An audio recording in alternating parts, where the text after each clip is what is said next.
kita ini dulu aja Kak ya, kita bakal mengenal. Jadi dalam pemrograman, ketika kita mau mendevelop sebuah program itu kita butuh dua hal, yaitu pasti software ya. Nah software ini sendiri ada dua yang kita perlukan. Yang pertama adalah IDE atau IDE, yang merupakan singkatan dari Integrated Development Environment. Oke, menurut saya lanjutin materinya ya. Sekarang kita mulai dulu dari basicnya kali ya, kita mengenalin dulu apa itu Python ya. Jadi Python adalah salah satu bahasa pemrograman tingkat tinggi paling populer yang banyak digunakan untuk pengembangan website, komputasi ilmiah, analisis data, artificial intelligence atau kecerdasan buatan, dan juga banyak aplikasi lainnya. Nah, Python dikenal pertama kali oleh Guido Cantoso pada 1991.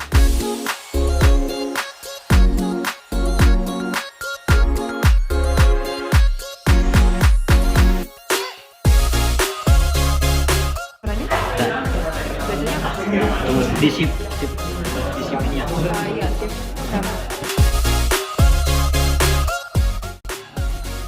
Nah, kemudian kita masuk ke integer ya. Integer adalah tipe data numerik yang menampung bilangan bulat. Contohnya bilangan 1, 2, 3, dan 1 ini nggak butuh tanda petik karena kita mau membuatnya menjadi tipe data integer.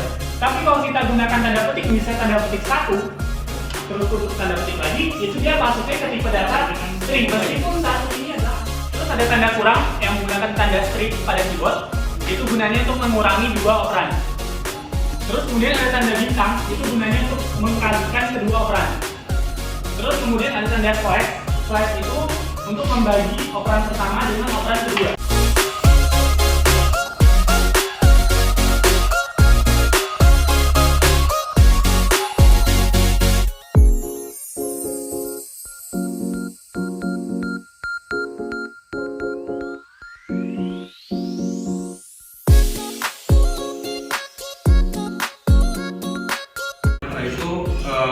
Komputernya standar ya, jadi maksudnya di sini harus digarisbawahi juga teman-teman tunanetra terkadang juga dengan kondisinya memaksakan gitu. Nah ini sebenarnya itu juga yang harus kita pahami gitu sebenarnya teh.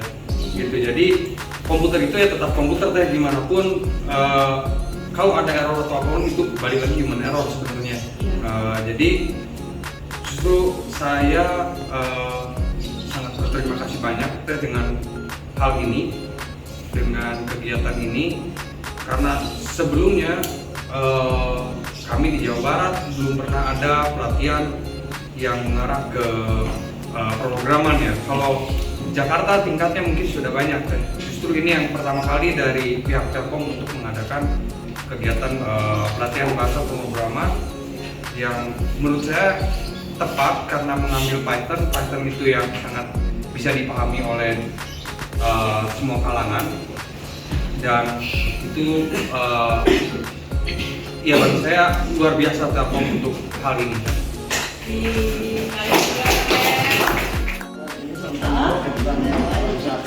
Iya.